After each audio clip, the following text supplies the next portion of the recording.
এই দেখো, এরা আমার স্কুল ফ্রেন্ডস। এটা নেহা, আমার বেস্ট ফ্রেন্ড।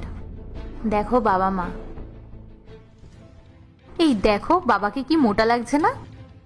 আরে তোমাকে তো এখন অনেক রোগা লাগছে। কি জানি কি করে ওয়েট বেড়ে গেল। এই দেখো, এটা আমার কলেজ ফ্রেন্ড।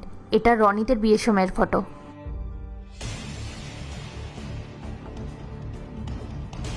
এই দেখো, এটা দিদির বিয়ের ফটো। এটা কে? এটাও একটা বন্ধুই হয় আমার। তোমার বন্ধু? তাও আবার এভাবে কোমরে হাত দিয়েছে? আরে এমনি তুলেছিলাম, সেরম কোনো ব্যাপার না। আরে দেখো না, দিদির বিয়ের ফটোটা। পাগল ভাবছো তুমি আমাকে? আমি দেখতে পাচ্ছি না ও তোমার দিকে কিভাবে তাকিয়ে আছে। কে এটা? বয়ফ্রেন্ড ছিল আমার, কবে থেকে? কলেজের সময়ে। শুধু কলেজের সময় থেকে? না মানে কলেজের পরেও 1-1.5 বছর ছিল। টোটাল কত বছর? 4-5 বছর।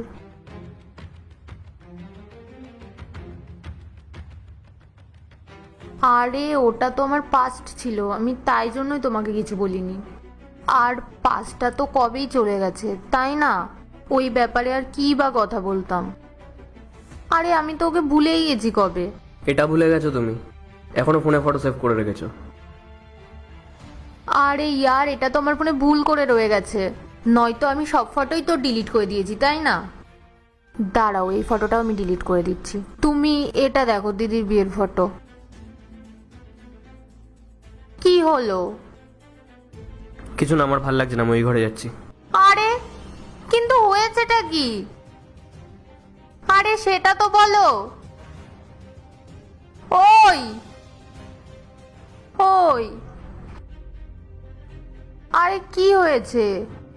আর ওর সাথে তো আমার সবকিছু শেষ হয়ে গেছে না। আর একটা ফটো আমার কাছে ভুল করে রয়ে গেছিল। আর কথা আমি থোড়ি ওর সাথে বলি। তুমি মায়ের সাথে কথা বলে নিও, খুব খারাপ ছেলে ছিল ও। আমি কি তোমাকে এই নিয়ে কিছু বলেছি? তুমি রাখো না ওর ফটো যত্ন করে তোমার ফোনে। কেন রাখবো আমার ফোনে ওর ফটোটা? আরে ভুল করে রয়ে গেছিল, আমি জেনে শুনে থোড়ি না রাখবো আমার ফোনে ওর ফটোটা। পূজা, আমি কিছু শুনতে চাই না বললাম তো, ব্যাস এখানেই কথা শেষ। কেন? কথা যখন উঠেছে তোমার তো সবটা জানা উচিত না।